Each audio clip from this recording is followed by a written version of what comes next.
বিসমিল্লাহির রহমানির রাহিম। আসসালামু আলাইকুম। আশা করি আপনারা সবাই ভালো আছেন। প্রতিদিনের রান্নাঘর থেকে আজকে আমি আপনাদের দেখাবো কাঁচা আমের টক বা খাট্টা রান্না করে। আশা করি রান্নাটা আপনাদের ভালো লাগবে। এখানে 2টা মিডিয়াম সাইজের আম আমি কেটে পানিতে আধা ঘন্টার জন্য ভিজিয়ে রেখেছি, এতে করে আমের কষগুলো বের হয়ে যাবে। আর এখানে যা যা লাগবে আমি সব রেডি করে নিয়েছি। এখন প্যানে আমি সরিষার তেল দিয়ে দিলাম।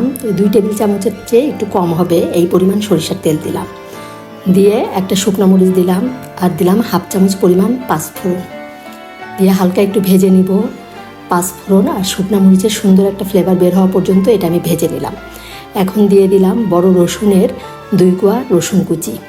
রসুনটা আমি হালকা একটু ব্রাউন করে ভেজে নিব। হালকা ব্রাউন করে ভেজে নিয়ে এর ভিতরে আমি কাঁচা আমগুলো দিয়ে দিলাম। আমগুলো দিয়ে খুবই সামান্য 1 চিমটির মতো একটু হলুদের গুঁড়া দিলাম আর হাফ চামচ পরিমাণ লবণ দিলাম। দিয়ে একটু হালকা আমগুলো ভেজে নিয়ে এর ভিতরে আমি পরিমাণ মতো পানি দিয়ে দিব।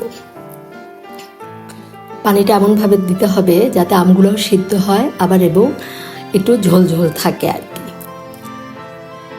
এই যে পানিটা দিয়ে এখন আমি একটা কাঁচামরিচ দিয়ে দিব।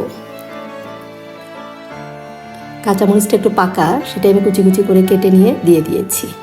এখন ঢাকনা দিয়ে ঢেকে এটা আমি 5 মিনিটের মতো রান্না করে নিলাম।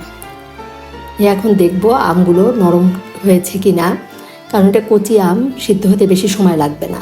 আমগুলো নরম হয়েছে, এজন্য এখন আমি একটু ডাল ঘুটনি দিয়ে ভেঙে ভেঙে দিচ্ছি। আমগুলো কিন্তু এখনও শক্ত আটি হয়নি। এখন এখানে আমি দিয়ে দিলাম 2 টেবিল চামচ পরিমাণ চিনি। চিনিটা দিয়ে এখন আরও 5 মিনিটের মতো এটা রান্না করে নেব। চিনি দেওয়াতে এই টকের টেস্টটা একটু টক মিষ্টি টেস্ট হবে, খেতে বেশ মজা লাগবে। এখন কিন্তু খুবই গরম পড়েছে, এই গরমের মধ্যে আমের টক কিন্তু শরীরের জন্য খুবই উপকারী।